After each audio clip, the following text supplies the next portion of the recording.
बार 3 तारीख को जो लोग बाद में आए थे 3 तारीख को प्रार्थना है चर्च में, और इस प्रार्थना में चर्च का जन्मदिन है समझ लो।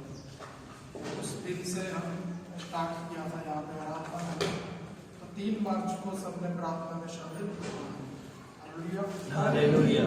और जो बच्चों का वचन याद करने की विधि ऐसे कब करना, हर रोज कर लो। एक वचन जो चुन लिया उसे हर रोज सवेरे सवेरे उसको याद करना है ना, ताकि फिर वो बीच में भूले ना। उसको रोज सवेरे अगर सुनेंगे तो फिर वो 7-6 दिन में अच्छी तरह से याद कर पाएगा। हालेलुया। कोई भी छोटा बच्चा है उसको पहले क्या करना, रोज सवेरे उठ के उससे ये वचन सुनना। खुद भी वही वचन याद रख सकते हैं, कोई प्रॉब्लम नहीं है। तो इस तरीके से उनको क्या करना, परफेक्शन की तरफ ध्यान दें। ऐसा ना हो कि वो अपने आप ही बढ़ते चले जाए, अपने आप नहीं बढ़ने देना, अगर आप उसमें योगदान अपना जरूरी, आपकी इन्वॉल्वमेंट उसके वचन याद करने में होना चाहिए। हालेलुया। और बड़े लोग भी क्या कर रहे हैं, एक वचन को जरूर रोज उसको पढ़ेंगे, और जब इस ऐसा करेंगे तो ये वचन हमें बदलना शुरू करेगा। ये बदलाव किसी जादू से नहीं होता, कि जादू से भी हो जाएगा। अगर मूसा को बदलना था परमेश्वर ने, तो पहले 40 साल उसको बनाया, फिर 40 साल उसको नीचे भी लेके आया। पहले 40 साल में उसे साइंस की नॉलेज देके, केमिस्ट्री की नॉलेज देके, फिजिक्स की नॉलेज देके ऊंचा उठाया, फिर अगले 40 साल उसको नीचा भी। अगर बढ़ने का प्रोसीजर इतना सरल होता तो मूसा 1 मिनट में बढ़ गया। अगर फिर भी उसको बनाया गया कैसे, परमेश्वर के द्वारा समय लेके मेहनत करके उसको बनाया गया। आज हम भी अपने जीवन के अंदर इसी चीज को अनुभव करें और वचन के अनुसार ढलते और बढ़ते जाए। हम एक विषय की तरफ ध्यान से देने की कोशिश कर रहे थे, और वो विषय था परमेश्वर के पवित्र स्थान। और उस पवित्र स्थान के अंदर जो हमने पहली चीज के बारे में इंट्रोडक्शन देखा था पिछली बार, और उस विषय को ये भी बोला था कि से पढ़ना भी है। किसने पढ़ा आपसे? पढ़ा किसी ने नहीं पढ़ा? तो क्या समझेंगे उसमें से? क्या समझे? क्या आपका मैंने कुछ गलत बता दिया है ना? बाइबल बताती है कि पौलुस जब प्रचार करते थे तो लोग उसको नीचे बैठ के जांचते थे, अपने घर जाके उसकी उन कही हुई बातों को बाइबल में खोज करते थे कि ये वाकई में ऐसी है या। आज क्यों चर्च का बेड़ा गर्क हुआ पड़ा? क्योंकि चर्च कही हुई बातों को जांचता, कही हुई बातों को जांचता कब नहीं कोई जांचता किसी चीज को। नंबर 1, या तो उसके लिए वो चीज इंपॉर्टेंट नहीं है ना, इंपॉर्टेंट नहीं। यदि इंपॉर्टेंट होती तो फिर उसको जांचते भी सही। किसी ने बोला यहाँ पे ना पत्थर के टुकड़े बड़े ले जाए, तो हम क्या करेंगे? कोई नहीं ले भी गए, ले जाके साइड में कुछ जांचेंगे उसको, ठीक है गलत है अच्छा है, कोई जांचेंगे कोई जान। अगर ये पता लगे कि ये पत्थर किचन में लगाना फिर जांचेंगे कि इसमें कहीं कोई स्क्रैच तो नहीं, फिर इसके अंदर कोई और कमी या खराबी तो नहीं, इसका डिजाइन एक जैसा है या इसकी कटिंग सही से हुई है, इसकी मोटाई सही से है या नहीं। तो जब चीजें हमारे यूज की होती हैं तब हम उन्हें जांचते हैं। पवित्र वचन में गवाही देता है, जब प्रभु का दास पौलुस भी प्रचार करता था तो कलीसिया उन बातों की खोज करती थी पवित्र शास्त्र के अंदर। क्योंकि पौलुस कहाँ से बात करता था, कैसे बात करता था? नहीं, वो पवित्र आत्मा के प्रकाशनों को बोलता था। जो पवित्र आत्मा ने प्रकाशन के जरिए उसे दिया उसे वो बोलता था। अगर वो वचन बोलता होता तो जांच की जरूरत नहीं थी, मगर क्योंकि वो प्रकाशन बोल रहा था इसलिए उसको जांचने की जरूरत पड़ी। क्योंकि नई चीज को हमेशा क्या किया जाएगा? परखा जाएगा। यदि एक यहूदी व्यक्ति खड़ा होकर इसी वचन को जस्ट पढ़ना और समझाना है, ये सबको पता है कि क्या ठीक है और क्या गलत है, मगर वो प्रकाशन को दे रहा था इसलिए लोगों को लगा कि ये इससे मैच नहीं करता। थोड़ी सी अलग बात उसमें बताई है। अब जैसे ही वो अलग बात बताई गई तुरंत सब लोगों ने उस वचन को जांच पड़ताल करना शुरू क्यों? कि जैसा बोल रहा है वैसा है भी या नहीं। ये कलीसिया की एक आदत होती है, जीवित कलीसिया की आदत होती है, किसी भी चीज को, वचन को सीधा ग्रहण करते नहीं, अगर उसको क्या करते हैं अपने लेवल पे जहां तक हम जान सकते उसे जांचते हैं, ताकि कोई पहलू ऐसा न रह जाए कि हम कुछ गलत चीज को समझ लें, क्योंकि ये कमी है। इस कारण आज कलीसिया के अंदर कई तरीके की बीमारियां हैं, आज कलीसिया के अंदर कई तरीके की आत्माएं हैं जी, आज कलीसिया के अंदर कई तरीके के विचार हैं जी, आज कलीसिया के अंदर कई तरीके के विश्वास है जी। और सब जन क्या कह रहे हैं, हम तो ठीक है, मगर सही और गलत का फैसला कैसे होगा? आज कोई 100 रुपए के कोई 50 नोट ले आओ और उनमें से एक नकली हो, एक असली हो, एक नकली हो, एक असली हो, पता कैसे चलेगा कौन सा नकली है कौन सा असली है? कैसे पता लगेगा? जांचने से, है ना। पहली चीज क्या है, आपके अंदर जांचने के लिए फिर एक नॉलेज होना जरूरी है कि कैसे जंचेगा ये। एक ओरिजिनल नोट को ला के उसके साथ उसको मिला के देखेंगे तो पता। इसी तरीके से शिक्षाओं को, वचन को नहीं जान सकते। वचन क्या है, 7 बात आए हुए समय से निर्भर, मगर जांचना किसको होता है? शिक्षाओं को। वचन तो करेक्ट है, परमेश्वर का है, इसमें कोई भी फॉल्ट नहीं है, लिखा हुआ है बिल्कुल ऐसा कैसा पढ़ो, आपको कोई नुकसान नहीं करेगा। मगर जांच किस बात की होती है? शिक्षा की, क्योंकि शिक्षा इस वचन के द्वारा हमें दी जाती है। और इसे शिक्षा को क्या होना चाहिए? इस वचन के साथ मैच खाना।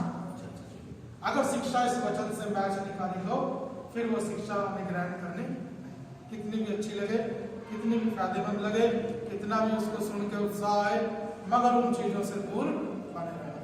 तो यही बात हम समझने की कोशिश करें। देखो, वचन के साथ एक जुड़ाव होना जो है वो पहुंच जाना चाहिए। एक मसीही व्यक्ति के अंदर सबसे ज्यादा कीमती परमेश्वर का वचन है, और ये वचन हमारे जीवन में किस जगह पे आके रुकता है?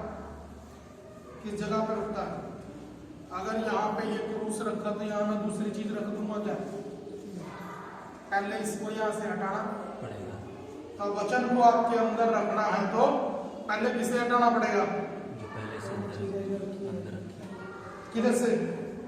शिक्षाएं जो संसार से हमें सोच विचार ये चीजें सीख रखी है, उनको हटा के वचन आए। बिल्कुल, हमारे इधर उधर की बातों को हटाना जरूर हटाना पड़ेगा, क्योंकि इसके वचन को, वचन जो है ऐसे ही हम नहीं ग्रहण कर सकते, सुन लिया जी कोई बात नहीं, इसकी एक जगह है। कई बार हम कहते हैं वचन सुना तो सही मगर याद, हमने वचन पढ़ा तो सही मगर कुछ ध्यान, हमने उन चीजों को सुना तो सही मगर समझ में आया नहीं। कारण क्या? ये वचन जो है इसको इसकी जगह पे जब आप रखोगे तो ये वहां पे रखा हुआ आपको मिलेगा। वचन को रखने के लिए परमेश्वर ने हमारी देह आत्मा प्राण के अंदर एक जगह निर्धारित करी है जी। अगर आप उस जगह पे उसको रखोगे तो वो बना रहेगा, अगर आप उस जगह पे कुछ और रखोगे तो वो भी बना रहेगा। एक खेत को तैयार कर दिया, अगर उसमें आपने मसरी बोई तो मसरी ही उगेगी, गेहूं बोओगे तो गेहूं ही उगेगी। आप इस जीटी रोड पे सड़क पे डालिया उठाने, क्या उगेगा? कुछ नहीं उगता वहां पे। क्यों? ना वहां पे वो दाने भी आपको पड़े हुए मिलेंगे। कारण यही है कि हम वचन को कहीं भी रख दे रहे हैं, है ना, कहीं भी रख दे रहे हैं, फिर वो कहाँ गया उसका कुछ पता। अगर आपने बिल्कुल सही जगह पर सही चीज को रखा होगा, वो आपको वहां पे रखी मिलेगी। क्यों रखी मिलेगी? क्योंकि हमने उसे कहाँ रखा? बिल्कुल सही जगह पे रखा है। आज वचन को जो रखने की जगह है, वचन को जो सही तरीके से रखना हुआ है, इधर उधर की बातें उन्हें हटा के वहां पे क्या रखना? क्या है इधर उधर की बातें? कौन बताएगा? 5 बातें बता दो कोई जो इधर उधर की है। पता किसी को इधर उधर की बातें क्या है? कोई करता भी है कि नहीं? कोई नहीं करता इधर उधर की बातें। करता है? करता है? करता है क्या? कोई नहीं करता। इधर इधर वाले तो बिल्कुल नहीं करेंगे। इन्हें तो वरदान है कि हम इधर उधर की बातें कर। तो बताओ, कोई तो बताओ, एक दो ही बता दो। चलो, क्या होती हैं इधर उधर की बातें? व्यर्थ की बात है, जिससे कोई प्रोडक्शन की बात नहीं होगी। किसी के फैमिली के मैटर में जाएंगे, उसके घर में क्या चल रहा है भाई, अपनी फैमिली छोड़ के दूसरे के ऊपर हम जोर लगा रहे हैं, उसके घर में क्या चल रहा है, व्यर्थ की बात है जी। या तो उसकी तरक्की के लिए बात कर रहे हो, उसको उत्साहित कर रहे हो, तो हमें बिना बात के उसकी फैमिली सिंपल से बताओ कि तो बहुत सारा आपने खिलाना सब खा दिया, समझ नहीं आएगी मेरी बात क्या है। कोई भी व्यक्ति हमारे से जिसका संबंध नहीं है उसके बारे में व्यर्थ की बात अच्छा चलो समझते हैं कि व्यर्थ क्या होता है और सही काम का क्या होता है। समझ लो कि हमारी जिंदगी के अंदर कोई विषय चल रहा है, विषय मतलब लड़ाई बज रही है किसी के साथ, समझ रहे बात? समझ लो कि एक एग्जाम्पल है कि हमारी किसी के साथ कोई लड़ाई, अब मुझे उस लड़ाई के विषय में ख्याल आएंगे कि नहीं आएंगे? आएंगे ना? तो क्या ये मतलब गलत बात है? रिलेटेड है ये तो उसी विषय से। तो लड़ाई हुई, अब लड़ाई से संबंधित विचार नहीं आएंगे तो किसके संबंधित आएंगे? अब ऐसे में क्या करना, हमने परमेश्वर का वचन उठाना है। इसमें से प्रकाश वाक्य खोल के स्वर्ग राज्य के वचन नहीं ढूंढने। कौन से वचन ढूंढने? इस लड़ाई में मैं कैसे प्रभु की ताकत से पार निकलूंगा, वो मुझे समझ है ना? मैं वहां पे बैठ के स्वर्गदूतों के भेद ढूंढ रहा हूं, है ना? स्वर्गदूतों के भेद ढूंढने की बजाय मुझे क्या ढूंढना? इस लड़ाई में परमेश्वर का वचन मुझे क्या कहता है, मैं कैसा व्यवहार करूं? तो अब जब आपको वचन मिल गया कि लड़ाई में मुझे कैसा व्यवहार करना, तो फिर मैं कि जो विचार आ रहे उन विचारों में इधर उधर की बातें और परमेश्वर का वचन दोनों में फर्क कर पाऊंगा कि नहीं? मैंने क्या बोला था कि वचन को नहीं जांचना, जांचना किसे है? शिक्षाओं को जांचना है जी। अब ये शिक्षाएं जरूरी नहीं है कि पास्टर ही दे रहा है, शिक्षाएं हमारे भारत में हर एक जन दे भी रहा है। जिसको कुछ भी नहीं पता वो भी क्या लेके बैठा? शिक्षा लेके बैठा। कोई तो ले, जो लोगों को टेंशन इसी बात की है, कोई मेरे से शिक्षा, कोई मेरे से सीख, कोई मेरी बातों पे चल, खुद ही नहीं चलेंगे उसको, मगर दूसरों को चलाएंगे। तो ये क्या है? इधर उधर की बातें कौन सी हैं? जो वचन पे आधार नहीं। या तो आपके पास ये बाइबल है और इसमें आपके विषय से संबंधित कुछ नहीं लिखा हुआ जी, फिर आप फ्री हो, फिर आप फ्री हो, जैसे मर्जी सोचो, जैसे मर्जी चलो, उसके बारे में परमेश्वर के वचन के अनुसार आपका न्याय भी किया नहीं जाएगा। पवित्र वचन इस तरीके से बोलता है कि जब तक व्यवस्था नहीं थी तो पाप मृत था। लोग पाप करते थे मगर पाप गिना जाता क्यों? क्योंकि वचन नहीं है जी। अगर जो चीज आपके जिंदगी से जुड़ी है और इस वचन में नहीं है, आप जो मर्जी करना उस पर, मगर यदि आपके सामने कोई स्थिति है और उसके विषय में वचन है तो आपको उस वचन का जानना जरूरी है। हम क्यों मसीही बने? क्यों यीशु मसीह के पीछे चल रहे हैं? क्या कारण है? उसका कारण यह है कि भाई मेरे जीवन के अंदर बहुत सारे ऐसे विषय हैं जिन पे मैं मन मर्जी जीवन, मन मर्जी भी नहीं जी रहे हैं, शैतान की चालबाजियों में जी रहे हैं जी। ये सच्चाई है। संसार के दिए हुए ज्ञान के अनुसार अपनी जिंदगी को वेस्ट करने में लगे हुए हैं, उसकी बातों में आके एक दूसरे से लड़ाई पाके बैठे हुए हैं, उसकी बातों में आके परमेश्वर के साथ बैर कर रहे हैं, है ना? तो ये स्थिति जो है हमें कहां लेके जा रही है? कहां लेके जा रही है? नरक में लेके जाएगी जी लास्ट में। और उससे पहले हमारी जिंदगी को जीते जी भी क्या बना के रखेंगी? अब जो लोग लड़ाई झगड़ा कर रहे हैं, जो लोग नशे कर रहे हैं, जो लोग उल्टे काम कर रहे हैं, क्या ये सारे के सारे ही मसीह हैं? सारे यीशु मसीह के मानने वाले हैं? ज्यादातर लोग कौन है? संसार के मानने वाले हैं। किसी न किसी के कहे से तो कर रहे होंगे। क्या वहां भी प्रभु के लोगों ने करवाया? प्रभु के लोगों ने तो बल्कि उनमें से कईयों को पकड़ के क्या कर दिया? थोड़ा सा सुधार या नुकसान वहां पे किया था, यहाँ पे आके प्रभु के लोगों ने उन्हें संभाला है जी। ये फर्क है। पवित्र वचन कह रहा है कि जब ये वचन आएगा तो हमारे जीवन में कहां पर टिकेगा? कहां टिकेगा बताओ आपको? कहां टिकेगा? जहां हमने इधर उधर की बातें स्टोर की रखी है ना। इसके लिए क्या करना पड़ेगा? पहले उन इधर उधर की बातों को हटाना पड़ेगा। हटा देंगे कि नहीं? छोटी मोटी वही तो हटा देंगे जी, बड़ी कमर से उठेगी, बड़ी हमसे उठेगी, छोटी छोटी को तो चलो हम साइड में कर रहे। डस्टिंग नहीं होती, डस्टिंग जो ये धूल के कारण है ना भाई, इनको छोटी छोटी कह रहा है, इतनी को तो हटा सकते हैं, मगर ये भी तेज है, इधर से हटाओ उधर से हो रहा के। इस तरीके की डस्टिंग करने से जिंदगी बदलेगी? क्या बदलेगी? डस्टिंग करने से कुछ बदलेगा क्या? उसको छानी और हथौड़े लेके क्या करो, एक बार तोड़ के उसको सही तरीके से सही करना। कई विषय इतने कठोर हैं जहां पर परमेश्वर के वचन को आपको हथौड़े की तरह इस्तेमाल करना पड़ेगा कि नहीं जी? कई बार ऐसी चीजें सामने आएंगी कि तलवार की तरह ये वचन उस जगह पर चलाना पड़ेगा। अगर हमारी कैपेसिटी सिर्फ इतनी है कि हम कपड़ा मार सकते हैं, इससे ऊपर वाला वचन हमें बताओ। पवित्र वचन कह रहा है कि कई बार ये वचन आग बन के उस स्थिति में डालना पड़ेगा। कहां लगाता है वचन के अनुसार? आप कहां लगती है? कहां लगती है वचन के अनुसार? आप किस स्थिति में परमेश्वर का वचन आग लगाने के बारे में बोलता है? बताओ। एलियन उतारी हाँ जी, थी, एलियन उतारी थी। वो नहीं जी, वो नहीं। प्रभु का वचन बताओ कोई एक पार्ट भी है जो हमारे शरीर में जहाँ पर इसको वो नहीं जी, वो नहीं। स्थिति बताओ, किस स्थिति में परमेश्वर कहता आग लगा दो? लिखा हुआ कह रहा है कि वो धरती जो अपने बोने वाले के लिए अच्छा साग नहीं उपजाती और झाड़ियां और कांटे उगाती है, उसका अंजाम क्या है? आग में जलाया। जिस जगह पर कांटे, ऊंट कटारे, बिच्छू पेड़ उगे हुए हैं, उस जगह पे परमेश्वर का वचन क्या कहता है? दांती खुरपा लेके लगने की जरूरत, वहां पे क्या लगाओ?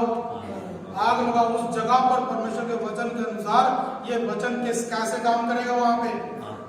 वहां पे दांती खुरपा तलवार लेके जाने की जरूरत। अगर इस तरीके की स्थिति के अंदर फंसे हुए हो तो ये वचन आग की तरह इस्तेमाल होएगा जी। वहां पे आप तलवार लेके जाने की जरूरत। कहां पर ऊंट कटारे और झाड़ियां उगती हैं? कहां उगती हैं? कह रहा एक बार मैं आलसी के खेत की तरफ से, नीति वचन में लिखा हुआ है, कह रहा मैं एक बार आलसी के खेत के पास से निकल गया और मैंने क्या देखा वहां पे? सबसे पहली चीज क्या देखी उसने? उसका बाड़ा जो है वो टूटा हुआ था। और दूसरे नंबर पे कह रहा उसमें कटीली झाड़ियां, बिच्छू पेड़ और मजनू के पेड़े लगे हुए। अभी मजनू का पेड़ा क्या होता है? क्या होता है? ये भी एक पेड़ा है जो वहीं उल्टा सीधा सा उड़ता है, इसके ये विषय नहीं हमारा। मगर बिच्छू के पेड़ और कटीली झाड़ियां ये वहां पे लगे। किसके खेत में उगी थी? आलसी के खेत में। 3 साल पहले का वचन है हमारा कि यदि मैं आत्मा में आलसी, यदि प्रयास करने में धीमे ना हो, सही समझ करने का, आत्मा में आलसी होना, तब प्रतिज्ञाओं को पाएंगे। आत्मिक रूप से हम कैसे हैं? आलसी। क्यों आलसी कह रहे हैं? क्यों आलसी कह रहे हैं? परिवार के लिए सब चीजें करने में हम क्या है? बिजी। शरीर के लिए सब चीजें करने में क्या है? बिजी। और चीजों में, सब चीजों में बिजी। हमारे आत्मिक जीवन से जो चीजें जुड़ी है ना, उन पे हमने कितना टाइम दिया, कितना अटेंशन दिया, कितना उसके प्रति सीरियस है, कितना इसकी तरक्की के बारे में सोच रहे हैं। इस चीजों से पता लग जाएगा कि आप आत्मिक क्षेत्र में कैसे काम कर रहे हैं, है ना? आत्मिक क्षेत्र में हम कैसे काम कर रहे हैं। यदि किसी के बैंक में 2-3 लाख रुपए हो तो दूसरा सोचेगा 4-5 लाख हो जाए। इसके लिए वो क्या करेगा? प्रयास। यदि हम और किसी चीज को बढ़ाना चाह रहे हैं तो उस चीज को बढ़ाने की कोशिश। मगर हमारा एक आत्मिक क्षेत्र भी तो है। ये शरीर का जीवन, चाहे घर बना लो, चाहे व्यापार कर लो, कितने टाइम तक करोगे? 100 साल मैक्सिमम है। इसके बाद ना काम रहना, ना व्यापार रहना, और बंदा ही पूछेगा, फिर सब चीजें भी। तो इन चीजों के लिए इतना सीरियस है, मगर परमेश्वर के जो आत्मा हमें दिया है, इसके लिए क्या कर रहे हो? ये अनंत काल तक मरेगा नहीं। परमेश्वर अनंत जीवन देगा कि नहीं देगा? अगर उसके ऊपर विश्वास ना किया तो हाँ जी, तब भी मिलेगा, मगर ये जीवन फिर कैसे कटेगा? नरक में जलते जलते कटना। इसलिए हम इस आत्मिक क्षेत्र को क्या करें? सजाएं। इसके लिए क्या करें? थोड़ी सी मेहनत करें, शिक्षाओं को सही तरीके से ग्रहण। इसके लिए कुछ थोड़ा सा क्या करना? मेहनत करें। आलसी के खेत में क्या लगा हुआ है? बिच्छू पेड़ और कटीली झाड़ियां, और उसका बाड़ा जो है वो क्या है? इसका मतलब ये है कि यहाँ पर कुछ उगने वाला नहीं। मगर क्या जमीन में कमी है? क्या जमीन में कमी है? क्या वो क्यों ऐसी पड़ी है? क्योंकि लापरवाही। आज मसीही जीवन के अंदर क्यों कांटे चुभते हैं लोग? यदि तो आप अपने फल के द्वारा किसी का मुंह कड़वा कर रहे हो तो एक अलग बात है, मगर यदि आपके अंदर से कांटे चुभ रहे हैं, किसी को कोई जलन हो जा रही है, बिच्छू का पेड़ क्या, क्यों उसको बिच्छू का पेड़ बोल रहे? अगर उसके पत्तों से कोई छूजे तो ऐसी जलन होती है कि जैसे बिच्छू ने डंक मार दिया, किसी के उसका नाम ही क्या रख दिया? बिच्छू पेड़ रख दिया। तो ये क्यों जिंदगी के अंदर है कि कोई हमसे मिलने के बाद उसको नींद भी ढंग से नहीं आती? क्यों? क्योंकि पता नहीं क्या बोल देंगे, है ना? पता नहीं क्या बोल देंगे। अब ये जो चीजें हैं ये कौन करेगा? क्यों ये जिंदगी में पाई जा रही है? एक व्यक्ति खेत में रोज मेहनत करके आ रहा है, उसकी देखभाल कर रहा है, टाइम पे खाद पानी बीज सब लगा रहा है, उसके खेत में मिलेगा क्या पेड़? कभी किसी ने देखा तक नहीं होगा बिच्छू पेड़ हमारे एरिया में। क्यों? कि कोई इसको रहने नहीं देता। क्यों? सारे के सारे कौन है? मेहनती है। जहां पर मेहनती लोग रह रहे वहां पर ये उगता, ये कहाँ उगता? जंगल में उगता है जी। अब अगर हमारे जीवन के अंदर ऐसे पेड़ लगे हुए हैं, इसका मतलब क्या है? हम मेहनती नहीं है, आत्मिक रूप से हम क्या है? आलसी। पवित्र वचन कह रहा है आत्मिक जीवन में हमारे जीवन के अंदर इस तरीके की बातें होना, क्योंकि यदि हुई तो फिर क्या होगा? हम मांगेंगे क्या? परमेश्वर प्रभु अपना वचन भेजो। आप वो वचन तलवार की तरह भेजेगा क्या? आप कितना बेचेगा? और जैसे ही आग लगेगी हमने कूद के वहां से भाग जाना है नहीं जी? कौन आग में बैठा रहेगा जी? तुम तो क्या करोगे? जला ही दोगे। इसलिए हमें क्या करना? थोड़ा सा आलस से क्या करना दूर, क्योंकि जब वचन आएगा यदि वो आग की तरह लग रहा है तो इसका मतलब क्या है? हम आलसी हैं। हमारे जीवन में आत्मिक आलसपन है। हम परमेश्वर के वचन को लेके क्या है? आलसी है। अपने आत्मिक जीवन में हम क्या है? आलसी हैं। और दूसरी बात पे हमें इस वचन को ग्रहण करना। आज की डेट में कोई स्कूल में क्यों जाता है बताओ? या ये छोड़ो, पढ़ा लिखा कौन होता है? कौन होता है पढ़ा लिखा? जिसके बाद जिंदगी होगी। क्यों? पहली क्लास वाला पढ़ा लिखा नहीं था है? लोग कहते हैं मैं पहली तक पढ़ा हुआ हूँ, दूसरी तक पढ़ा हुआ हूँ। पढ़ा लिखा व्यक्ति और अनपढ़ व्यक्ति में क्या फर्क है बताओ? पढ़ा लिखा किसी ने शिक्षा ली हो जो पढ़ा लिखा है, जिन्हें शिक्षा बिना अच्छा, जो स्कूल में नहीं गया अनपढ़ है। और कोई विचार? पढ़े लिखे में और अनपढ़ में फर्क बता दो क्या होता है?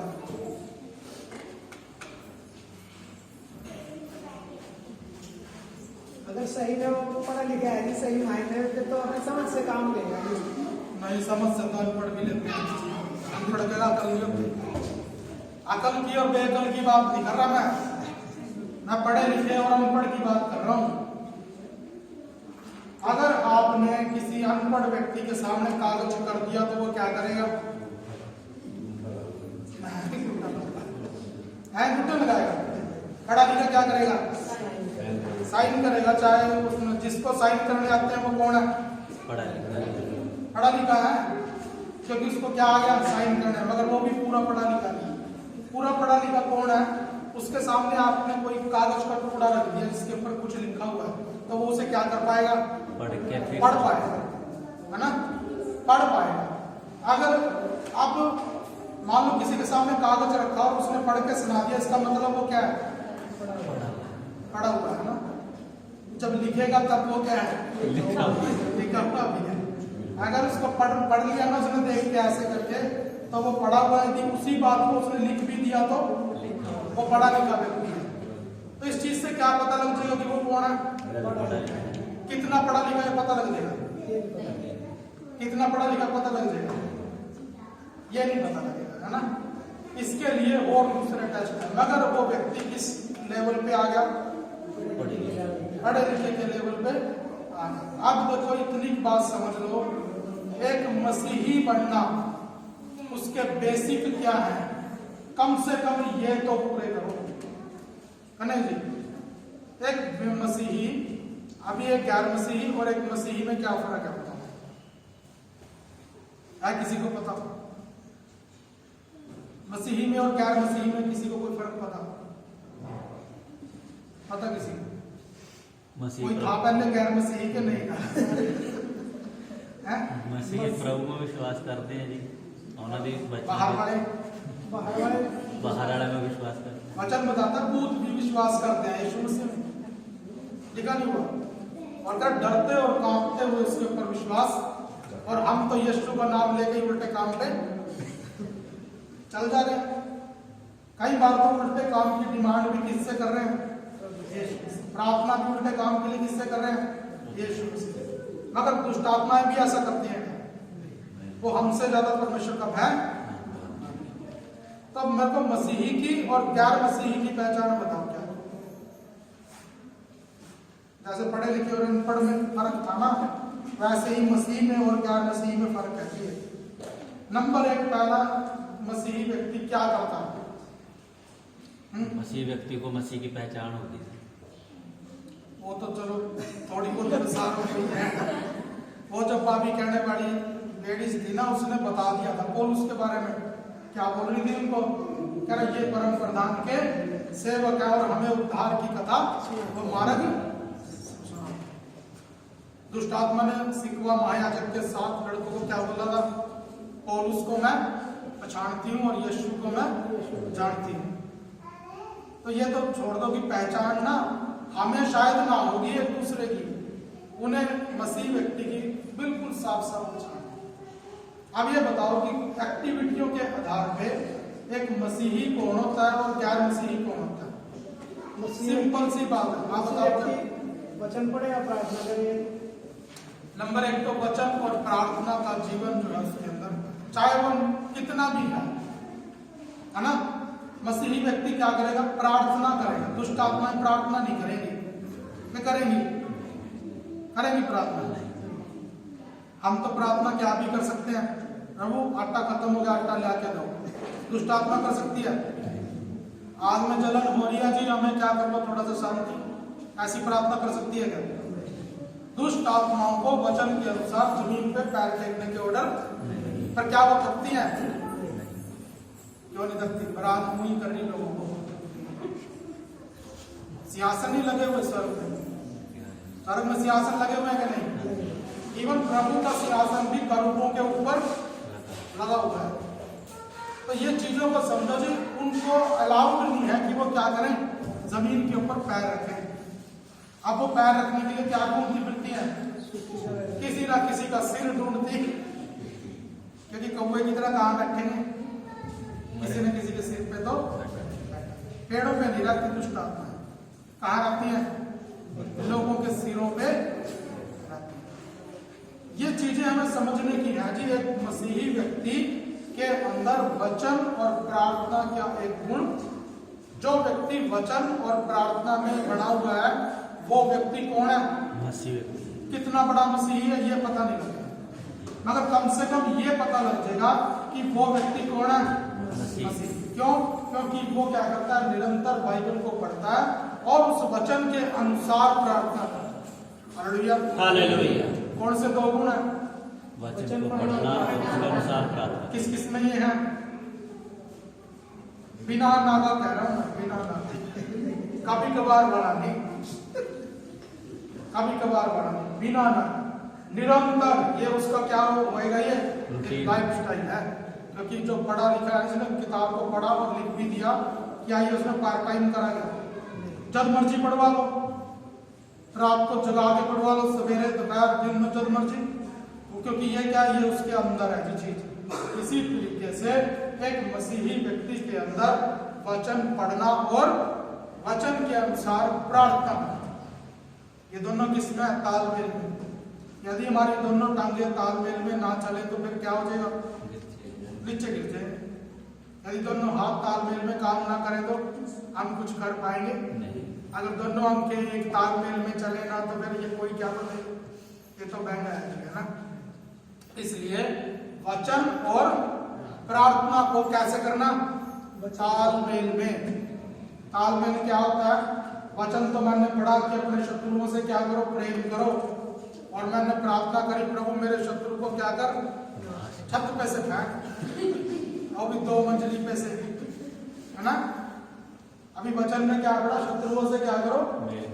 और मैंने प्रार्थना क्या करी? प्रभु मेरे सारे शत्रुओं को समाप्त, और वचन को कहीं और, उसकी शिक्षा कहीं और।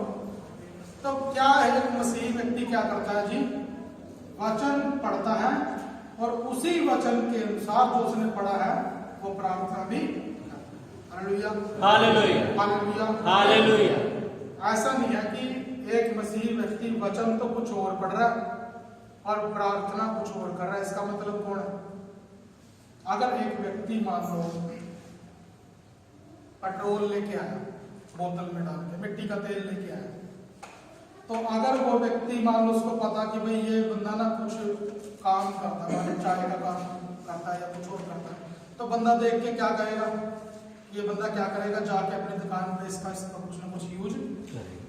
मगर यदि एक व्यक्ति लड़ाई झगड़ा करने वाला तेल खरीद के लेके जा रहा था, लोग क्या कहेंगे? इस तेल से क्या करेगा? किसी न किसी का घर क्यों फूकेगा? क्योंकि ये चीज मिट्टी का तेल वो भी यूज कर रहा है, मिट्टी का तेल वो भी यूज कर रहा है, मगर ये क्या करेगा? इसके साथ उल्टा काम करेगा। और ये व्यक्ति क्या करेगा? जो सही व्यक्ति है उसके साथ क्या करेगा? अपने क्या परिवार को चलाएगा। ये बात को समझना है जी। ये सेम बाइबल है, इसी सेम बाइबल को पढ़ पढ़ के लोगों ने कम से कम 44,000 विश्वास बनाए। कितने विश्वास बनाए? 44,000। 44,000 विश्वास का मतलब क्या है? अगर आपने उसको बोल दिया आप हमारी चर्च पे आ जाओ जी, और वो कहेगा मैं नहीं आता। क्यों नहीं आता? तुम्हारा विश्वास और मेरा विश्वास क्या है? और किसी दूसरे से बोलेंगे, वो बोलेगा नहीं जी मेरा विश्वास अलग है, तुम्हारा विश्वास। इस बाइबल में 44,000 मैं कहूं वचन नहीं होंगे, 44,000 वचन भी नहीं है इसमें, फिर भी 44,000 विश्वास लोगों ने इसे पढ़ के बना। क्यों बन पाए? क्यों बढ़ पाए वो विश्वास? क्योंकि किसी ने इसकी जो वचन है इसको समझा नहीं। वो वचन तो पढ़ते हैं मगर उसके अनुसार प्रार्थना करते नहीं। प्रार्थना करेंगे किसी और तरीके से और वचन पढ़ेंगे किसी और तरीके से। तो एक अच्छा मसीही या एक मसीही व्यक्ति की क्या पहचान है? वो क्या करेगा? पवित्र वचन को निरंतर पढ़ेगा और फिर क्या करेगा? उसी वचन के अनुसार क्या करेगा? प्रार्थना भी। पहला तो प्यार है वो क्या है? किस चीज का? इसी चीज का। वचन को पढ़ेगा और वचन के अनुसार प्रार्थना करेगा। अब ये वचन के अंदर एक खास बात है, पहले बोला था मैंने, ये वचन के किस लिए हम पढ़ते हैं? अपने जिंदगी के हालात को देखो इस समय। वचन पढ़ने का आधार क्या है? अपने जिंदगी के इस टाइम के हालात को देखो। जब हम जीवन को देखते हैं तो क्या देखते हैं? रोटी, कपड़ा, मकान, परिवार, रिश्तेदार और हमारा सर्कल, समाज। इन 6 चीजों को देखो कि ये कैसे चल रही है। जहां कहीं भी समस्या है, सुधार के लिए तो कोई बंदा कोई चीज करता है। अगर हम एक गिलास पानी भी पी रहे तो किस लिए पी रहे? ताकि हमारे अंदर कुछ सुधार आए, हमारे अंदर कुछ इंप्रूवमेंट आए। अगर हम खाना खा रहे हैं वो भी किस लिए खा रहे हैं? ताकि हमारे अंदर कुछ तरक्की हो जाए। कोई चीज पढ़ रहे हैं, नई चीज सीख रहे हैं तो वो किस लिए करें? ताकि हमारे अंदर कुछ तरक्की हो। अगर हम वचन पढ़ रहे हैं और हमारे जीवन के अंदर हम रोटी, कपड़ा, मकान परिवार, रिश्तेदार और समाज में हमारा कामकाज, अगर हम इन चीजों के अंदर कुछ कमी महसूस कर रहे हैं तो फिर इसके लिए क्या करो, वचन में से अपने लिए गाइडलाइन को हालेलुया। हालेलुया। ये तो होगी किस चीज की बात, संसार की और शरीर की, क्योंकि प्रभु ऐसे नहीं है कि आपको बाबा बना के जंगलों में भेजेंगे, बल्कि वो कहाँ भेजते हैं। जब उसने एक व्यक्ति के अंदर से 6000 दुष्ट आत्माएं निकाली तो क्या बोला, अपने लोगों में वापस चला जाओ, और क्या बता कि परमेश्वर ने तेरे लिए कैसे बड़े बड़े काम किए हैं। तो ये वचन जो है हमारे जीवन से जुड़ा हुआ वचन होना चाहिए। अब हमारे कामकाज में समस्या है तो मुझे इसके अंदर से दूसरे भेदों की बातें समझ आएंगी नहीं, क्योंकि उस समय पे मैं किस तरीके से चल रहा हूं, मेरे अंदर क्या उठ रहा है, उसको लेके चिंता है जी। और वचन क्या करे, चिंताओं को कहां डालो, अपने सिर पे डाल दो, जो दूर बैठा उसके सिर पे डाल दो। ऐसे बोल रहा कह रहा व्याकुल ना हो क्योंकि मैं तुम्हारी चिंता करता हूं, बल्कि चिंताओं को क्या कर लो, मेरे ऊपर डाल दो। सारे फिक्र यीशु मसीह लेने के लिए बैठा, मगर हम अपने फिक्र को संभाल के ताले चाबी में अच्छे तरीके से रखते हैं। क्यों? ताकि जब खाली टाइम हो तो निकाल के उस फिक्र को काम करेंगे बढ़िया तरीके से, कोई प्रॉब्लम नहीं, सारी जगह घूमेंगे फिरेंगे, मगर जब खाली समय होएगा उस फिक्र को करने लग जाए, है ना। नहीं तो फिर अपने काम में बिजी है, फिक्र को आराम से संभाल के ऐसे रख देंगे। जो काम खत्म हो जाएगा बैठ के फिर क्या करेंगे, फिक्र करेंगे। प्रभु क्या कह रहे हैं, हमसे क्या मांग रहे हो, ये जो संभाल के रखा है ये मुझे कैसे प्रभु काम करते हैं, इस चीज को समझना कि परमेश्वर अपने वचन के द्वारा अपने लोगों के जीवन में काम करते हैं। हमारे जीवन के अंदर ये समझो कि स्थिति कहाँ खराब है, और उस स्थिति से जुड़ा हुआ वचन बाइबल में से क्या करो, उसके जब वचन मिल जाएगा तो उस वचन की शिक्षा भी मिलेगी। अब जिंदगी में फिक्र तो कुछ और है और शिक्षा में कुछ और लिए जा रहा हूं। अब मेरा ध्यान तो उस फिक्र पे है, तो मैं शिक्षा को कैसे अपने अंदर स्थिर बनाए रखूंगा। इसलिए वचन हमें क्या करा, इस वचन के द्वारा परिपूर्ण होते चले जाओ, इस वचन के द्वारा परिपूर्ण होते चले जाओ, अंश अंश करके उसकी समानता में और उसके स्वरूप में बदलते जाओ। कैसे होएगा ये काम? पवित्र वचन के द्वारा इस काम को करने के लिए प्रभु का आत्मा। आज हम जिस वचन को लेके बैठे हैं, इस वचन को हमारे इधर उधर की बातों में रखा जाएगा जी। और इस जब जीवन को जांचो कि मेरे जीवन में समस्या क्या है, और उस समस्या के समाधान को कहाँ ढूंढो, वचन में। हम क्यों मसीह में गहरी जड़ नहीं पकड़ पाते? क्योंकि हमारी खुराक मसीह से आने की बजाय अलग अलग जगह से आती है, अलग अलग जगह से। हम संसार से सलाह मांगते हैं, हम संसार से सलाह मांगते हैं, हम परिवार से सलाह मांगते हैं, हम राह चलते व्यक्ति से भी क्या मांगते हैं, हम कोई बेला बैठा बंदा उससे भी क्या मांगते हैं, क्या बोलते हैं, अगर दवार से ही कह दो पर कुछ तो बताई देगी। दवार से भी सुनने की हमारे अंदर क्या है, योग्यता है। मिट्टी को, पत्थर को, लोहे को, लकड़ी को, सबको सलाह मांग लेंगे, मगर वो सर्वशक्तिमान परमेश्वर जो बुद्धि और ज्ञान का आत्मा आपको दे सकता है, उसके पास हम जाएंगे, है ना। सारा टाइम प्रयास करते हुए कभी इधर कभी उधर, कभी ये काम कभी वो काम, उस समय फिक्र नहीं होएगा। अगर फिक्र कब करेंगे, जब खाली टाइम। इसीलिए डॉक्टर लोग भी क्या बोल रहे हैं, भाई कुछ ना कुछ करते रहा करो। संसार में क्या बोल दिया, खाली दिमाग शैतान का, खाली दिमाग शैतान का। हमें खाली रहने के लिए नहीं बोला गया, और ये नहीं है कि भाई इसके अंदर अगर हमने खाली जगह है, इसको भरना है तो फिर कुछ भी ला के रख दो। ऐसा ही है क्या?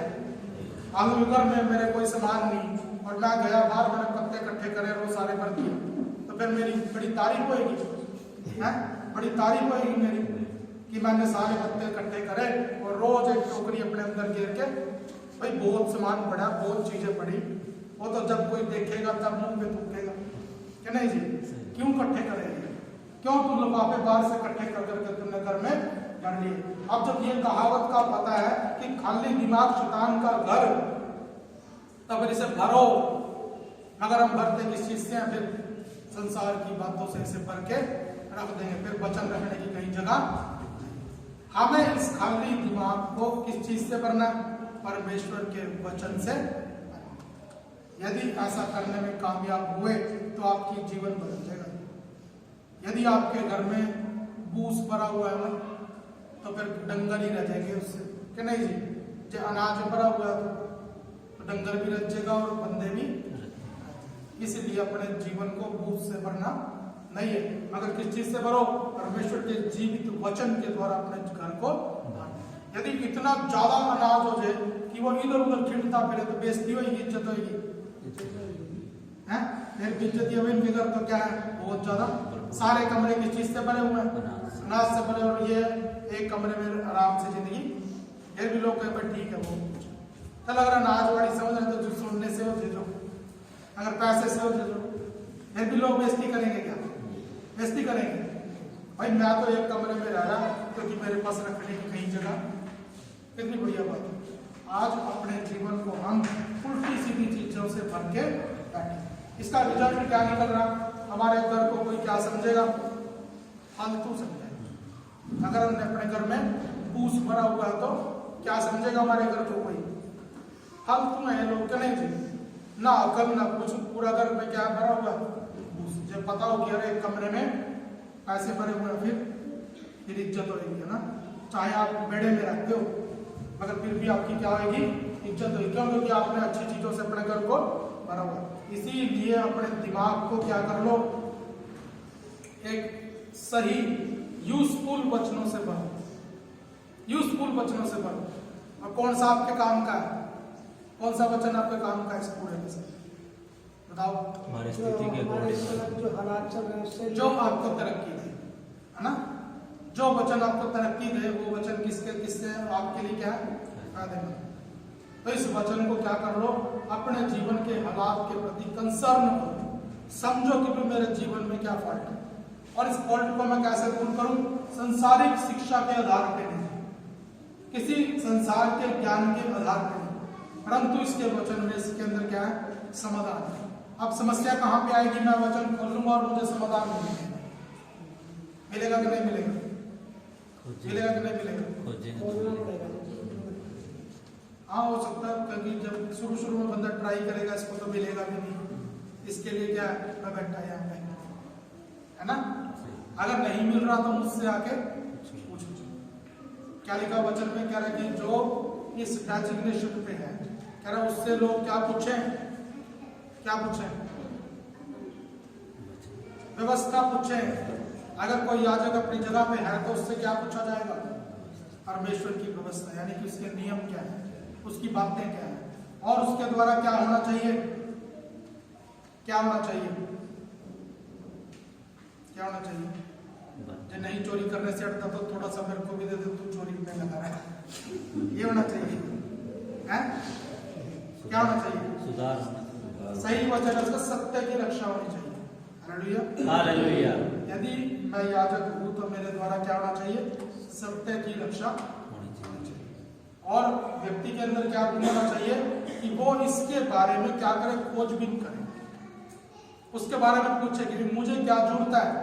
मुझे कामकाज में तरक्की चाहिए, मुझे मेरे परिवार में शांति चाहिए, मुझे मेरे परिवार में रेपुटेशन चाहिए। ये सारी की सारी चीजों के अंदर, वचन के अंदर चीजें लिखी हुई हैं।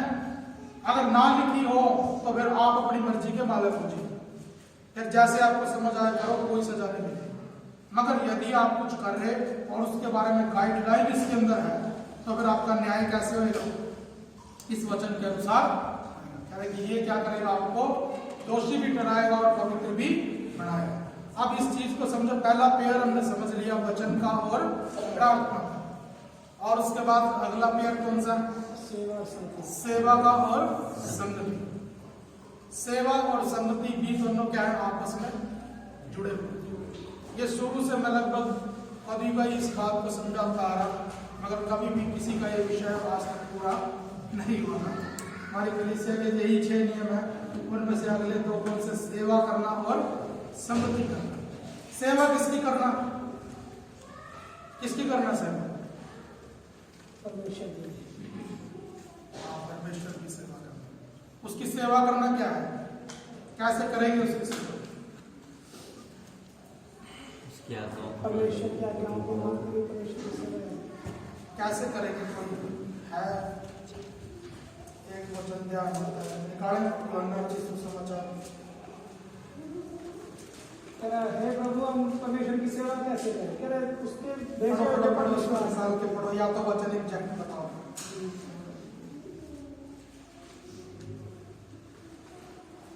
28 उसका 6 का।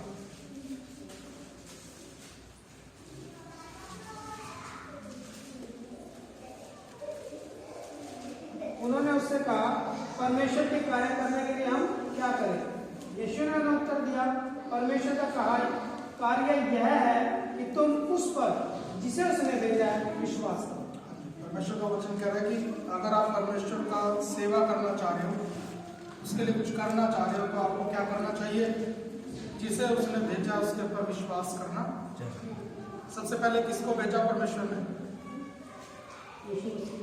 उससे भविष्य रखता भी आए, पर हम यीशु मसीह से हम मसीह को मानो। और फिर मसीह ने किसको भेजा? प्रेरितों को भेजा। प्रेरितों से फिर वो शिक्षा कहाँ जाती चली गई? आज हम तक भी पहुंच गई। तो अगर हम परमेश्वर का कार्य करना चाह रहे हैं, तो सबसे पहले आपको उसके भेजे हुए को क्या करना पड़ेगा? विश्वास करना। क्या विश्वास करना पड़ेगा? क्या विश्वास करना पड़ेगा?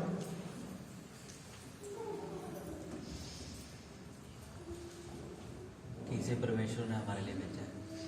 और विश्वास होता कैसे है? कैसे विश्वास होता है? मान लो मैं कुर्सी ले आया और मैं कहूँ कि या मेज लिया, मैं कहूँ इसके ऊपर ना आप 10 क्विंटल वजन रख लो, ये टूटेगा नहीं, तो आपको विश्वास कब आएगा? जब 10 क्विंटल वजन रख के जब 10 इसके ऊपर और अपनी आंखों से देख लिया कि भाई ये 10 क्विंटल वजन ले, इसने क्या कर लिया? उठा लिया। अब ये विश्वास कैसे होगा? जांच कर होएगा जी। एक तो था विश्वास, एक परखा हुआ विश्वास, एक सिद्ध विश्वास, और फिर उसके बाद आग में ताया हुआ विश्वास। इसके बाद भी है, मगर इतना ही समझे कि हम क्या करें? विश्वास करें, फिर उसके बाद क्या करें? परख कर विश्वास करें, जांच कर विश्वास करें। हमारा प्रभु परमेश्वर स्वयं बोलता है कि मुझे चख कर देखो कि मैं कैसा हूं, मुझे जांच कर देखो, है ना? परमेश्वर अपने आप को क्या करते हैं? कह रहा मुझे भी तुम ऐसे ही कराया, मतलब बल्कि मुझे क्या कर लो? परख लो, मुझे परख लो। जब परमेश्वर का वचन इस तरीके से हमें कह रहा है, तो हमें क्या करना? परमेश्वर के उस भेजे हुए पर क्या करना? विश्वास। यदि आपका विश्वास होएगा तो फिर अब आप उसकी बात को क्या करोगे? आपके ऊपर कम वजन पड़ेगा, आप क्या हो जाओगे? कंफर्टेबल हो जाओगे। अगर हम जिस कुर्सी पे बैठे हैं और हमें उस कुर्सी का भरोसा ही नहीं है कि ये मेरा वजन उठा लेगी कि नहीं, तो फिर हम कैसे बैठेंगे? आधे से बैठेंगे, है ना? थोड़ा सा अपने पैर पे भी बैठेंगे। कहाँ आराम मिलेगा उसको? किसी चीज के ऊपर बैठे, डर ही लगा हुआ कि टूट ना जाए, तो फिर दिमाग में क्या बनी रहेगी? दुविधा बनी रहेगी। इसलिए पवित्र वचन क्या कह रहा है कि भेजे हुए पर क्या कर लो? पहले विश्वास कर लो, अगर नहीं बन पा रहा तो क्या करो? जांच लो, फिर उसे परख लो। जब ऐसे जांच परख लोगे, फिर उसके बाद आप क्या करो? कंफर्टेबल कि जो बताया जा रहा है वो क्या आएगा? बिल्कुल सही आएगा। इसके लिए क्या जरूरी है? संगति जरूरी है। अगर आप उसकी संगति में नहीं आओगे तो आपको उसके बारे में कुछ पता लगेगा? क्या लगेगा? दूर बैठे मेरे बारे में कुछ भी सोचते रहो, मगर कुछ पता नहीं लगेगा। जब हम वचन के अनुसार एक संगति के अंदर इकट्ठा होते हैं, इसका मतलब है कि एक दूसरे को जानने के लिए कुछ मौका मिला, फिर उसके बाद हम कंफर्टेबल अपने लाइफ के अंदर हो पाएंगे। और पवित्र वचन इस तरीके से कह रहा है कि हमें क्या करना? जिसको उसने भेजा है उसके ऊपर क्या करना? विश्वास करना। ये क्या है? सेवा है। और जिसको उसने भेज दिया, विश्वास कर लिया, अपना आराम से बैठे संगति कर रहे, तो इसका मतलब क्या है? ये क्या है? सेवा है। संगति करना और सेवा करना। जब हम इस दोनों चीजों को एक साथ करते हैं, तब हम परमेश्वर की कलीसिया के बढ़ने की तरफ आगे बढ़ते हैं। हमने जब उस पवित्र स्थान के अंदर देखा था, तो एक चीज को समझा था कि उस जगह पर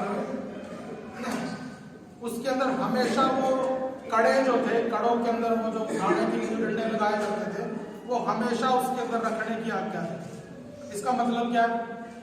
कि वो क्या है? हमेशा तैयार है, हमेशा तैयार है। किस लिए तैयार है?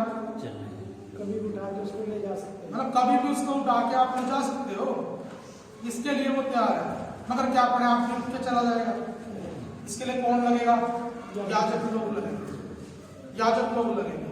यानी कि एक मसीही व्यक्ति स्वयं वचन पढ़ता है और उस पढ़े गए वचन के अनुसार प्रार्थना करता है। और वचन भी कौन से पढ़ता है? जो उसके जीवन से जुड़े हैं जी। इस समय जो उसके हालात चल रहे हैं ना, उस हालात को सुधारने के लिए उससे संबंधित वचन पढ़ता है जी। यानी कि गोली सिर में दर्द हो रहा है, गोली हम पेट दर्द की खा रहे हैं, पहुंचोगे ठीक, एक गोली और खानी पड़ेगी जो उससे बीमारी है ना, जिस जो रोग है, जो परेशानी है, उसी की दवाई लेंगे ना। जब इस वचन को पढ़ रहे हैं तो जो परेशानी है जीवन के अंदर, उसी परेशानी से जुड़ा हुआ वचन, उससे जुड़ी हुई शिक्षा इस वचन में से ढूंढ के निकालो जी। और तब हमारे जीवन में क्या होगा? इस वचन की जो शक्ति है वो आना शुरू हो जाएगी, इसके द्वारा बढ़ाई गई चीजें आना शुरू हो जाएंगी। और फिर क्या होगा? हम किसके द्वारा बढ़ाए जाएंगे? परमेश्वर के, क्योंकि ये वचन किसका है? परमेश्वर। यदि हम अपने आप को परमेश्वर के द्वारा बनाया जाना चाह रहे हैं, हम इस वचन के शिक्षण के अंदर सही से आए, इधर उधर की बातों की जगह पे क्या रखें? परमेश्वर का वचन। अगर सलाह लेनी है तो सलाहकार सबसे बड़ा कौन है? यीशु मसीह। उसके बाद क्या नाम है उसका? अद्भुत युक्ति करने वाला परमेश्वर, अद्भुत युक्ति करने वाला परमेश्वर। और वो ऐसा है कि खाली योजना नहीं बताता, बल्कि क्या भी बताता है? ठीक ही कर देगा, चलो जी। उसके बनाई हुई योजना में से एक भी पूरा हुए बगैर नहीं रहेगी। कह रहा मनुष्य योजना बनाता है मगर सफल कौन करता है? परमेश्वर। तो जब सफल परमेश्वर, सफलता परमेश्वर है तो उसके प्लान ही ग्रहण करें। बंदे की योजना को क्या करवाना पड़ेगा? अप्रूव करवाना पड़ेगा। अगर व्यक्ति ने कोई प्लान बनाया, उसे प्रार्थना कर करके, मध्यस्थी कर करके हमें अप्रूव करवाना पड़ेगा। जे आपकी योजना ही यीशु मसीह ने बना के दी, तो इसे अप्रूव कराने की जरूरत है क्या? कह उसके खोले हुए को कोई बंद नहीं कर सकता और उसके बंद किए हुए को कोई खोल नहीं सकता। कह कि मैं इस पत्थर के ऊपर अपनी कलीसिया बनाऊंगा और अधोलोक के फाटक उसके ऊपर प्रबल ना होंगे। कह रहा तुम जिसके गुनाहों को रखोगे वो रखे जाएंगे और जिसके गुनाहों को माफ करोगे उसके गुनाह माफ हो जाएंगे। कह रहा कि यदि किसी ने पाप भी किया हो तो वो भी क्या हो जाएगा? क्षमा किया जाएगा। ये किसकी शक्ति है? परमेश्वर की शक्ति है, जो कि उसके विश्वासियों के अंदर काम। हालेलुया। आज यीशु मसीह जा चुके जी, यीशु मसीह जा चुके। आज यीशु मसीह कहाँ दिखाई देंगे? कहाँ दिखाई देंगे? अगर किसी ने आपको देख लिया तो यीशु को देख लिया के बराबर है। तो क्या करें? अगर आप उसके जैसे ना दिखे तो बेइज्जती किसकी है? हमारी है जी।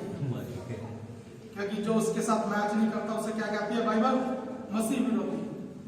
क्यों मसीह विरोधी बोलती है? क्योंकि कह रहा जो मेरे साथ नहीं वो मेरे विरोध में, कह रहा जो मेरे विरोध में नहीं वो मेरे साथ है। इसका मतलब क्या है? जो उसके साथ नहीं है वो उसके विरोध में। आज पूरे संसार का फैसला इसी बात पे हो जाएगा कि क्या यीशु मसीह को मानता है या नहीं मानता। कह रहा कि सजा के हुक्म का कारण पाप नहीं है। सजा के हुक्म का कारण क्या है? ये पढ़ ले यूहन्ना में से 3 निकाले,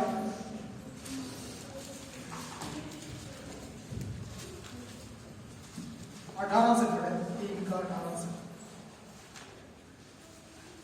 जो उस पर विश्वास करता है उस पर दंड की आज्ञा नहीं होती, परंतु जो उस पर विश्वास नहीं करता वह दोषी ठहरेगा।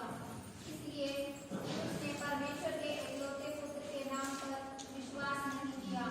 और दंड की आज्ञा का कारण यह है कि ज्योति जगत में आई है और मनुष्य ने अंधकार को ज्योति से अधिक प्रिय जाना, क्योंकि उनके काम बुरे थे। प्रभु का वचन क्या कह रहा है कि यहाँ पर जो सजा का हुक्म होएगा ये किस बिना पे होएगा? कह रहा है तू विश्वास करता है कि नहीं करते। क्या चीज जांची जाएगी? कितने पाप करे? विश्वास करा कि नहीं? कि विश्वास किया या नहीं। क्या कह रहे थे वचन में भी? यदि परमेश्वर के लिए कुछ करना चाहते हो तो क्या करो? उसके भेजे हुए पर क्या करो? विश्वास करो। यदि विश्वास नहीं करोगे तो उसके लिए भी कुछ नहीं कर सकते। अब जब हमने विश्वास किया तो क्या कर लिया? हमने अपने आप को सुरक्षित कर लिया जी। और यदि हमने अपने आप को बचा लिया तो इसका मतलब क्या है? हमने परमेश्वर की एक संतान को बचा लिया। अगर आपने नहीं विश्वास किया तो इसका मतलब क्या है? अपने आप को नष्ट किया। अगर अल्टीमेटली आप हो किसके? परमेश्वर। बाइबल बता देगा यदि कोई इस मंदिर को नष्ट करेगा तो मैं उसे नष्ट करूंगा। और वो मंदिर हम ही तो है। आज परमेश्वर का वचन हमसे कहता है कि हमें क्या करना? अपनी सुरक्षा करनी है। यदि आपने अपने आप को बचा लिया तो ये बहुत बड़ा एहसान है जी प्रभु के ऊपर, है ना? क्योंकि किसी को भी वो नरक में डालना नहीं चाहता, किसी को भी वो नष्ट करना नहीं चाहता। अगर भी नष्ट हो जाए इसको देख के मैं प्रसन्न नहीं हूं जी, बल्कि यदि वो मन फिराए तो मैं उससे प्रसन्न होता हूं। आज प्रभु का वचन कह रहा है कि सजा के हुक्म का कारण क्या है? ज्योति जगत में आई और लोगों ने अंधकार को ज्योति से अधिक प्रिय जाना। क्या हम ऐसा करते हैं या नहीं करते? प्रभु का वचन उसकी शिक्षाओं को मानने के द्वारा हम उसका इनकार या उसका इकरार करते हैं। यदि हमारे काम करने के तरीके यीशु मसीह के वचन के अनुसार हैं तो हमने क्या कर लिया? ज्योति को ग्रहण कर लिया। हमने परमेश्वर के पुत्र को ग्रहण कर लिया। हमने उसकी अधीनता को स्वीकार कर लिया। हमने उसे प्रभु जान के अपने जीवन में स्वीकार कर लिया। कैसे पता लगेगा? यदि कोई कहे कि मैं तो जी तेरे अधीन हूं, अगर मानता है एक भी बात नहीं तो फिर अधीन है क्या? यदि मुंह से कहता रहे मैं तेरे अधीन नहीं हूं मगर बातें सारी मान रहा, इसका मतलब क्या है? वो उसके अधीन है। प्रभु का वचन कह रहा है कि ऐसे लोग चाहिए कि जो उसके भेजे हुए विश्वास करे और करे उसे ग्रहण करे। क्यों नहीं लोग उस यीशु मसीह को ग्रहण करते जी? की बात माननी पड़ेगी। क्योंकि उनके काम क्या हैं? बुरे। काम बुरे क्यों है? क्योंकि दिमाग में क्या भरा हुआ है? इधर उधर की बातें और संसार की आदि शिक्षा, अपनी रीति रिवाज, अपने परंपराएं भरी हुई। अगर परमेश्वर का क्या मंशा है, उसके क्या मर्जी है, उसने क्या योजना बना के रखी, इसके बारे में कोई खोजबीन नहीं। इन बातों को लेके अपने जीवन के लिए संजीदा हो। पहली बात तो अपने जीवन से इधर उधर की बातों को क्या करना? हटाना। और उन्हें हटा के वहां पे क्या रखना? परमेश्वर का वचन। और ये वचन कैसा हो? जो आपके जीवन में कुछ बदले, ये आपके जीवन में कुछ हिम्मत दे, ये आपके जीवन में कुछ नई चीज बनाए, या आपकी किसी कंफ्यूजन का जवाब हो। और उसके बाद जो वचन पढ़ते हो, जो वचन आप समझते हो, और प्रार्थना भी कैसी होनी चाहिए? उस वचन के अनुसार होनी चाहिए। सोचो बोई तो कड़क मगर उसके ऊपर आड़ू उग गए, ये ऐसा कैसे होगा? वो तो हम पूछ रहे हैं और उग उसमें से कुछ हो रहा है। इसका मतलब खेती ठीक चल रही है? खेती ठीक चल रही है? जो आपने बोया वही तो उगना चाहिए। अब जो वचन आप ग्रहण कर रहे हो वही तो उगना चाहिए, नहीं तो फिर खेत क्या? जादुई खेत है। जादुई खेत से क्या कर लो? अपने आप को पीछा छुड़ा लो। इस चमत्कारों वाले खेत से क्या कर लो?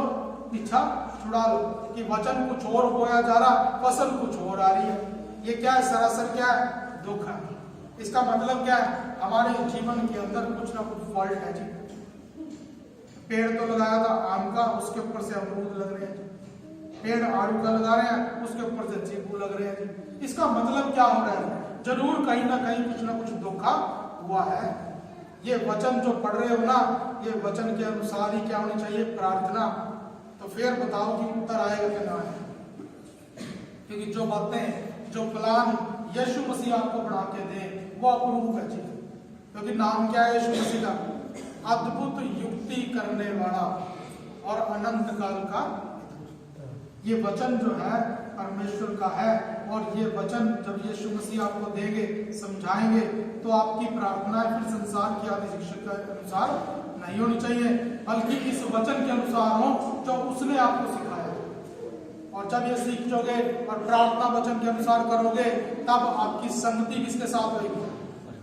परमेश्वर के साथ, और फिर उसके प्रेरितों के साथ, और फिर जो लोग ज्योति में चलते हैं उनके साथ।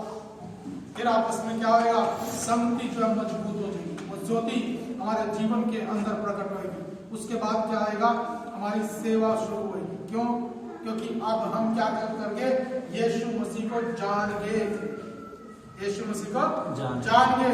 अब उसके ऊपर क्या करते हैं? विश्वास करते हैं। ये क्यों कर पाए? क्योंकि अपने बुरे कामों को छोड़ दिया, इधर उधर की बातों पे मन लगाना छोड़ दिया। आप किसकी बातों पे मन लगाते हैं? यीशु मसीह। अब किसके अनुसार प्रार्थना करते हैं? यीशु के अनुसार। अब हमारे जीवन में कुछ भी चल रहा है, मगर हम प्रार्थना किसके अनुसार करेंगे? वचन के अनुसार करेंगे। हम अपने जीवन के अंदर जिद भी करेंगे तो कैसे करेंगे? वचन के अनुसार करेंगे। ये चीज सबूत है इस बात का कि इस व्यक्ति को अंधकार के वश से छुड़ाया गया है। इस व्यक्ति को अंधकार के वश से छुड़ाया गया है। इसकी आंखों को परमेश्वर के द्वारा खोला गया, क्योंकि अब ये आड़ुओं को अमरूद नहीं बता रहा। अब इसको शैतान कह रहा है कि यही ब्लेसिंग है जी। अब वो भी उस शराबों को ब्लेसिंग नहीं बताएगा, क्योंकि उसे पता है सही मायने में ब्लेसिंग क्या है। अब वो इधर उधर की बातों को अपने जीवन का आधार नहीं बनाएगा। अब वो पवित्र वचन को ही अपने जीवन का आधार बनाएगा, क्योंकि उसे क्या पता लग गया? ये वचन सर्वशक्तिमान परमेश्वर का वचन है और दो धारी तलवार से भी अधिक चौका है। मेरे जीवन के अंदर मेरे आंतरिक मनुष्यत्व को बल देगा, मुझे शैतान के ऊपर जय प्राप्त करने में सहायता करेगा। अब मेरी मन की आंखों को ज्योतिर्मय करेगा, मुझे सही गलत की सही पहचान देगा, और इसी वचन के द्वारा वो शक्ति मिलेगी जो कह दे तूफान को कि रुक जा, और उस पानी से कह दे कि अब हलचल करने की जरूरत नहीं है। ये उस अंधे को कह सकता है कि अब आंखें धोले और देखता वो वापस लौट के आएगा। अब ये व्यक्ति है जो मुर्दे को कह दे कि बाहर आ जा, और वो बाहर आ जाएगा, क्योंकि इसका आधार इधर उधर की शिक्षाएं नहीं है। इसका आधार सर्वशक्तिमान परमेश्वर का वचन है। ये प्रार्थना कैसे करता है? ये प्रार्थना वचन के अनुसार करता है जी, क्योंकि क्रूस के ऊपर चढ़े चढ़े भी उसने क्या प्रार्थना करी? हे पिता, इन्हें क्षमा कर दे, क्योंकि ये नहीं जानते कि ये कौन, ये क्या कर रहे हैं। ये सर्वशक्तिमान परमेश्वर का वचन है जी। और सेम यही चीज स्तिफनुस के अंदर थी। मरते मरते भी उसका चेहरा स्वर्गदूतों के समान चमक रहा था। कारण क्योंकि वो बोल रहा था जो परमेश्वर का वचन था। और ऐसा करने से क्या हुआ? उसने यीशु मसीह को खड़े होकर उसे अपने पास बुलाते हुए देखा। क्या प्रार्थना निकली उसके अंदर से भी? कह रहा, हे प्रभु, इन्हें क्षमा कर दे, क्योंकि ये नहीं जानते कि ये क्या कर रहे हैं। क्या इस व्यक्ति के अंदर यीशु मसीह प्रकट नहीं हुआ? इसने स्तिफनुस ने यीशु मसीह को कहां देखा? स्वर्ग में। मगर लोगों ने कहां देखा? इस स्तिफनुस के अंदर। वो पौलुस जो उसकी मृत्यु की गवाह था, वो बड़ा प्रचारक बना, क्योंकि सर्वशक्तिमान परमेश्वर अपने लोगों के अंदर रहता है। जब स्तिफनुस को मारा जा रहा था तो यीशु मसीह ने क्या बोला? हे सौल, तू मुझे क्यों सता रहा? वो जो पत्थर पड़ रहे थे, वो पत्थर स्तिफनुस पे नहीं, वो यीशु मसीह पे पड़ रहे थे। इस चीज को समझना है। हम वचन के अनुसार जब बढ़ेंगे तो यीशु की पहचान को प्रकट करेंगे। अगर संसार की आधी शिक्षा के अनुसार चलेंगे तो शैतान को प्रकट करेंगे, उसकी झूठी शिक्षाओं को, और दूसरे यीशु को प्रकट करेंगे। आज हमें जिसकी जरूरत है वो यीशु मसीह को प्रकट करने की जरूरत है। इसके लिए तरीका भी वही लगेगा जो यीशु मसीह देके गए। क्या और तरीके से यीशु मसीह बचेगा? कह रहे कि मेरे से पहले जो कोई भी आया वो कौन है? चोर और डाकू। क्यों चोर डाकू बता रहा है? क्यों बता रहा चोर डाकू? क्या कुछ यीशु मसीह का लेके भाग के? कह रहा वो तरीके से नहीं चल रहे। कह रहा जो इधर उधर से कूद के आता है वो कौन है? चोर है। कह रहा जो द्वार से प्रवेश करता है वो कौन है? स्वामी है। कह रहा कि जितने लोगों को भेजा वो सब शिक्षा तो वही दे रहे, मगर थोड़ी देर में अपना रास्ता बदलते हैं, इधर उधर से कूद फाद करते हैं। इवन सबसे बड़ा दास मूसा, उसी के बारे में क्या कह रहे? उसको बोला बात कर, और उसने जाके उसको डंडा मारा। कह रहा क्या जरूरत थी इस चीज की? सारे कार्यक्रम पे क्या फेर दिया? पानी में। और कई नबियों को बोला, पहली बात तो जवाब ही देंगे कि जी हमारे बस की बात नहीं है, हम नहीं कर सकते जी। फिर बाद में बीच में जाके कुछ ना कुछ गड़बड़े हुई, समझा के एलिया भी क्या कह रहा? मेरे पुराणों को मेरे से ले ले, अब और मेरे से सहा नहीं जाता। मगर मसीह ने क्या बोला, जब तक सारा सजा सह नहीं ली तब तक वो क्रूस पे लटका रहा। सारी कीमत चुकाने के बाद मेरा पूरा हुआ और फिर अपने प्राण को यीशु परमेश्वर के हाथ में सौंप दिया। ये बातें हमारे जीवन के अंदर भी होंगी, क्योंकि प्रभु का वचन कहता है कि सिद्ध बनो जैसे तुम्हारा स्वर्गीय पिता सिद्ध है। हमारा टारगेट है वो कोई इंसान नहीं है, हमारा टारगेट कोई पौलुस पतरस यूहन्ना नहीं है, हमारा टारगेट स्वयं परमेश्वर है जी। अगर हम सच्चाई के पीछे चलने की कोशिश कर रहे हैं तो इस वचन के साथ बड़े तरीके से आए। हर एक व्यक्ति के अंदर एक कैपेसिटी है कि वो सर्वशक्तिमान परमेश्वर की समानता उसके स्वरूप तक पहुंच सकता है, मगर यदि तरीका सही नहीं लगाओगे तो हम उस सब दौड़ के अंदर असफल हो जाएंगे। हमारी दौड़ हो सकता है ये तेजी से ना चले, मगर धीरे धीरे तो चले। हमारी ये दौड़ हो सकता है कि बड़ी ताकत से भरी हुई ना दिखे, मगर हमारे लिए जीवन तो बना रहे। ऐसी ताकत को क्या करें कि लास्ट में मृत्यु का सामना करना पड़े। आइए सब जन अपनी जगह पर खड़े हो जाएंगे और अपने प्रभु के सन्मुख जाएं और अपने परमेश्वर से आज के दिन में एक बात को समझने की कोशिश करें कि हमें अपने जीवन के अंदर जो बुरी परिस्थितियां हैं, जो पाप है, इसके ऊपर जय पाएं।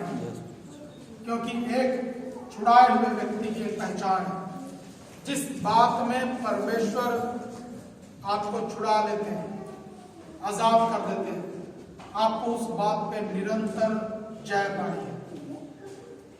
मैंने कई बार देखा परमेश्वर किसी को किसी नशे से छुड़ा लेता है, उसके जीवन के अंदर वो काम करता है।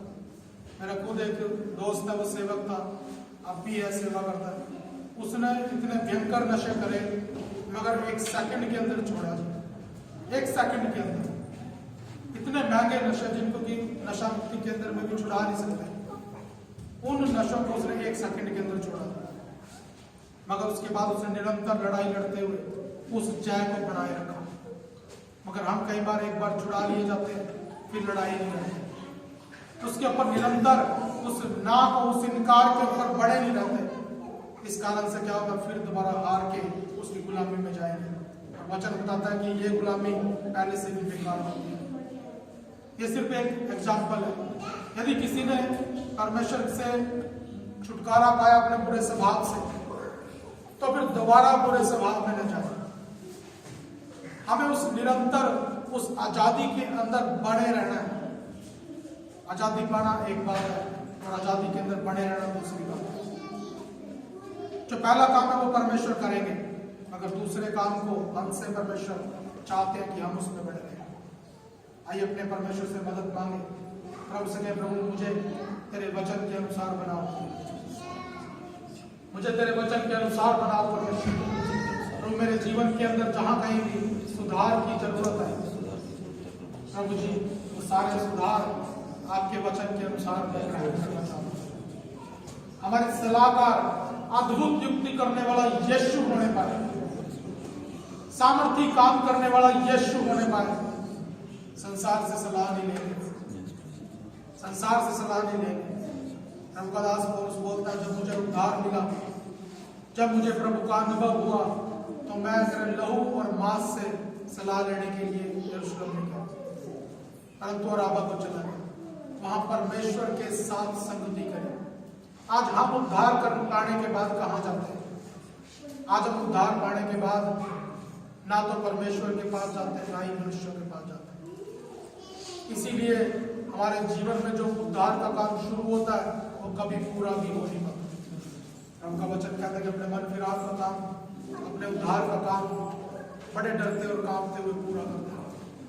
आज हम सारे कामों को पूरा करते हैं, सारे कामों को पूरा करते हैं। कई काम तो ऐसे नामुमकिन है जो हमारे बस के भी नहीं, फिर भी रोते हुए, तंग होते हुए, परेशान होते हुए उन कामों को पूरा करते हैं, मगर हमारे उद्धार के काम को लेकर कोई चिंता नहीं है। सारे संसार के काम जरूरी है, मगर मेरे उद्धार का काम जरूरी नहीं है। अभी हमें इसकी गंभीरता का पता नहीं लग रहा। जिस दिन आंखें बंद हुई उस दिन सीधी नरक में खुलेगी। इस बात के बारे में सोचें कि हम उस बड़े उद्धार को इतने करीब से जानने के बाद असफल ना हो। हम उन सब बातों को जो परमेश्वर ने बड़े आदर के साथ अपने बच्चे बना के हमें दिया है, हम उन बातों को तुच्छ न जाने, अपने कामों को बदले, अपने स्वभाव को बदले, परमेश्वर के अंदर मसीह में चलने के अपने चाल चलन को बदलें, परमेश्वर के सदृश बनते चले जाएं, उसके तुल्य बढ़ने की तैयारी के अंदर अपने जीवन को ढालते हैं। वचन के द्वारा अपनी समस्याओं को सुलझाने की आदत डालें, संसार की सलाह के अनुसार नहीं, वचन के अनुसार चलना शुरू करें। यदि मुश्किल आए, मुसीबत आए, संगति करें, सेवा करें, ताकि हम चीजों को समझें कि प्रभु ने हमारे जीवन में क्या चीज रखी है। आइए प्रार्थना करें। सर्वशक्तिमान जीवित परमेश्वर, एक बार फिर आपके सन्मुख है पिता, तेरे वचन के अनुसार तेरे लोगों को बदलो परमेश्वर। प्रभु जी ढालो प्रभु जी, और परमेश्वर पिता आपकी बड़ी सामर्थ हो एक एक जीवन के लिए मांगते हैं। मैं प्रार्थना करता परमेश्वर कि आपके लोग आपके पवित्र वचन के अनुसार बनाए जाए परमेश्वर, उन्हें ढाला जाए प्रभु जी, ताकि आपका स्वरूप दिखे, हम नहीं परंतु आप नजर आने पाए। पिता परमेश्वर एक एक जीवन को आशीष देने अनुग्रह से करें, अपने वचन के अनुसार बदल दे परमेश्वर। वचन पढ़े प्रभु जी, उसी वचन के अनुसार प्रार्थना करें, और फिर यदि जरूरत पड़े उसमें संगति में बढ़ते जाएं, ताकि तेरी सेवा के योग्य ठहरे। बात देते हैं प्रभु, सारी प्रार्थना को उद्धार करता हूँ बस यीशु के नाम से, आमीन आमीन। अब से पिता परमेश्वर का प्रेम, प्रभु यीशु मसीह का अनुग्रह, पवित्र आत्मा की सहभागिता हम सबके साथ युगान युग बनी रहे। आमीन आमीन। Hallelujah hallelujah hallelujah hallelujah hallelujah hallelujah. सबको जय मसीह।